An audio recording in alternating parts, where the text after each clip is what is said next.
Sometimes I'm just feeling like the throne is for the taking. Watch me take all I care.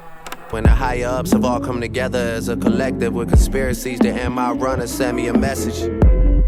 This whole game thankless. The higher I get, the less they accept me. Even had the OGs try and press me. Ha ha ha ha. No friends in the industry. My brothers been my brothers, man. You ain't no kin to me, a fact. Whoa. And we're dealing with the power part of money, power, respect. People with power are going to exert it now. I'm just so happy that niggas who envied and held that shit and got to finally show it.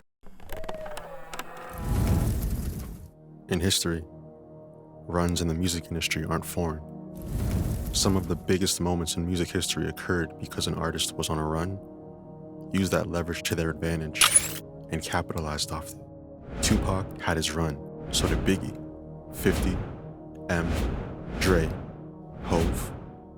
All these artists had massive movements that made you wonder if they were ever going to fall off. But like they say, what goes up must come down.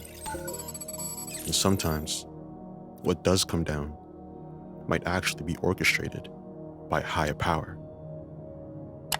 As an artist, the last thing a label wants from you is to be bigger than the program, meaning they will help you reach a certain level of success, one where they're profiting off you too. But any bigger than that, they understand the artist might decide to throw their weight around a little bit. And why not? It's known that record labels give out terrible deals that make some artists believe they're in a slave contract. These moments usually happen when an artist has little leverage and needs the label for success. So once that success hits, it only makes sense for that artist to try and create a better situation for themselves. But that better situation means less money for the label, and they don't want that. So what is the best way for a company to not have to worry about their artist gaining leverage in that negotiation room?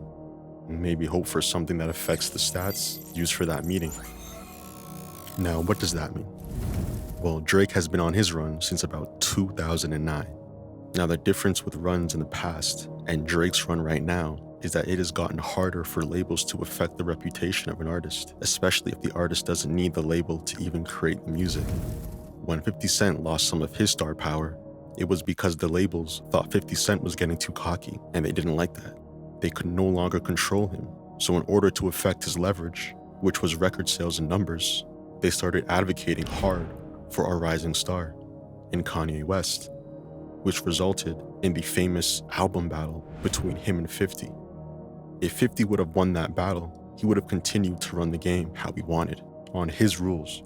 But because the public opinion saw his sales were less than Ye, it provided a psychological switch in the minds of the people that maybe 50 isn't as powerful as he was, and that affected his business negotiations, which is what the label wanted.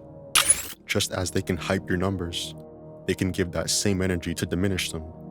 But it's ironic because they sent Ye to stop 50's run, only for us to see the industry attempt to stop Ye's run in real time. Because to them, nobody is bigger than the program. Now, how does this relate back to Drake? Drake has been a problem for the industry for many reasons. He's forced a lot of rappers out of the game who couldn't adapt to the melodic era. He was the reason rappers had to learn to create songs versus just bars on mixtapes with So Far Gone. He's the unconventional one, the singer-rapper hybrid who was able to take it to the next level. He has pushed the needle forward and helped create a generation of artists. He's been leading all artists in streaming numbers, and according to Larry Jackson, he said he's bigger than the catalog of the 60s, 70s, and the 80s combined. I don't think we even realize how crazy that is. As much as I love and respect you, I certainly threw out some wild theories regarding Gamma as it pertains to Drake.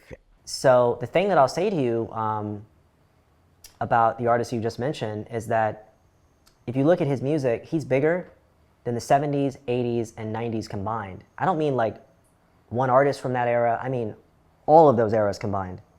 70s and the, I'll even say the 60s, 70s, and 80s rather, not the 90s, 60s, 70s, and 80s.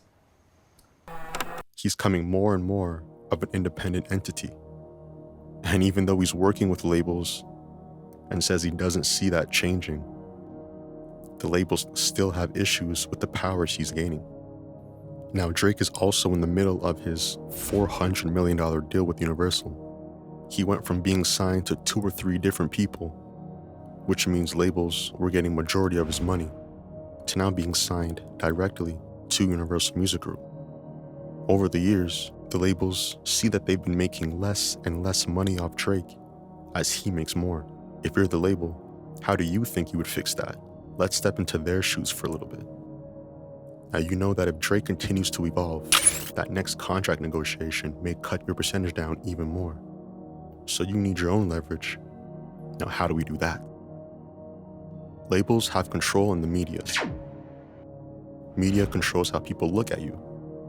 How people look at you can determine your success. If I'm a label head and I want the stock of one of my artists to go down, I may contact one of my media friends to put some information out about them that I know the public wouldn't like. Now, why would we, as the label, do something so wild? Well, if we were able to do that to Drake, for example, then by the time the next contract meeting comes around, that 400 mil and Drake owning 70% of his music, made up numbers by the way, might now turn into 300 mil and only owning 55%, which would be beneficial and would help the label. But what if the artist starts to give pushback and they realize what the labels are doing, which makes them decide to create their own moves to protect themselves? Then the best option might be to replace them completely. Insert Meek Mill, Pusha T, and Kendrick Lamar.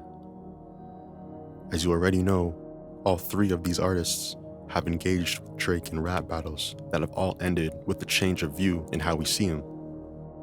First it was ghostwriting, then it was his son, then lately it's been the Not Like Us record. Now there is a common denominator amongst all of these 3 things, and that is Jay-Z. At the time of the Meek Mill and Drake beef, who was Meek Mill signed to? Well, it was Roc Nation. When Pusha T dropped the diss track, Story of Adidon, whose song was that over? Well, it was Jay-Z. And we have just heard the big news that Kendrick is now headlining the Super Bowl halftime show. And who do we know is responsible for helping to make those decisions? Yes, sir, the one and only Jay-Z. You know, a lot of these whole pow-pows come from Drake. You worked on the Beyonce house album. And then you did a house you went album. and did a house album and dropped it right before hers. And they ain't like that. Like, I wouldn't like that if I'm them. I wouldn't. Because you got to understand, we're dealing with the power part of money, power, respect. That's the part that we have to focus on. People with power are going to exert it now. Love Kendrick Lamar. I love the pop-up. I think he's one of the top artists of this generation, period. Hate the selection. It's in New Orleans. You don't get Lil Wayne. It's one person who's stopping this. I know, Lil Wayne had a problem with somebody before who's kind of part of the organization running it. This is Payback. Who's that? Who's Lil Wayne artist? Drake. Yeah, this hating at this age is crazy. It's crazy, bro. It's ridiculous. Like Mike did some hip hop. Has Jay been on a long time mission to take Drake out his spot? Jay has always been seen as a competitive individual who might go an extra mile to make sure he has one up on you.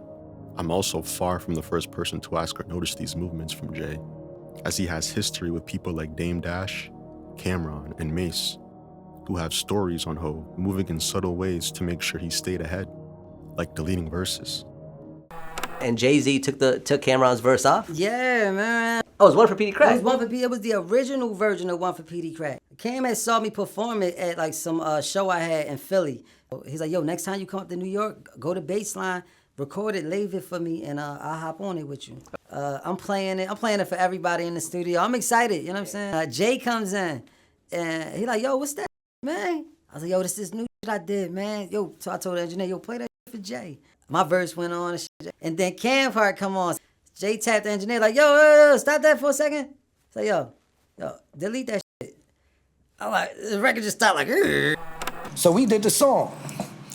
So Petey's playing the song for Jay-Z, whoever else in the studio. So he says he's in the studio playing it, and my verse come on, and Jay say, stop it, erase that shit, and just erase my whole verse. You know, Jay one day was like, yo, "Yo, I did a little something for you in the studio." I was coming in the studio, he was walking out. So I listened to it and I was like, erase that shit. You see, did it to me, so I was like, Yo, you a different type of I petty. erased it. Nicki Minaj even went on a rant going at Jay-Z, calling him jealous and bitter and using his hate towards Drake to punish Wayne. She also has spoken about him and Roc Nation using Megan Thee Stallion to attempt to finish her career like they're attempting to do with Drake. Is there a play at hand that we're not seeing? Now, Hov and Drake are two artists who are looked at as the bar when it comes to the full package of an artist. From the sales, to music, to business, to personality, to overall success. Those two are the blueprint, with Drake obviously learning from Jay. With Jay being first, paving the way, and watching Drake break record after record after record, it might not be so crazy to think Jay's competitiveness might have started to kick in. And since he can't technically win with music anymore, he's got to use other resources. Now, I'm not saying this is a definite thing, but it is interesting how there have been numerous events where it seems like the industry is trying to subtly take down Drake. Is he becoming that powerful? Is it because he's not from America? Is it because he's breaking records that are going to be hard to break again? Is this leverage getting too out of hand?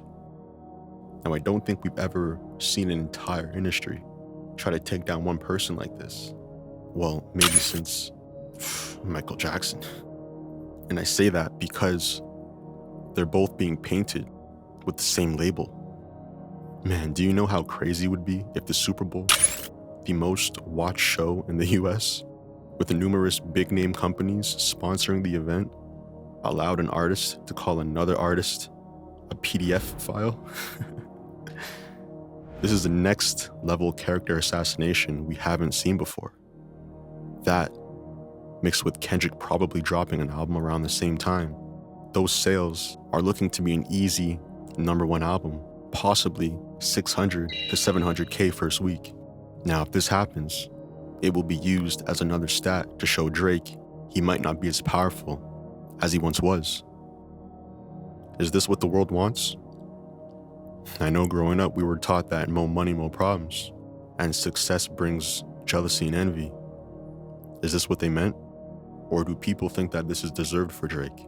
Being a fan of both, and growing up since they both started, and now seeing how everybody involved has moved, I believe has opened up a lot of people's eyes that everything isn't what it seems, and strings may be getting pulled behind the scenes. And with rumors about Drake apparently turning down the Super Bowl, and the FIFA World Cup 2026 going down in Toronto, maybe Drake is already preparing for his next move. But does he have that much time?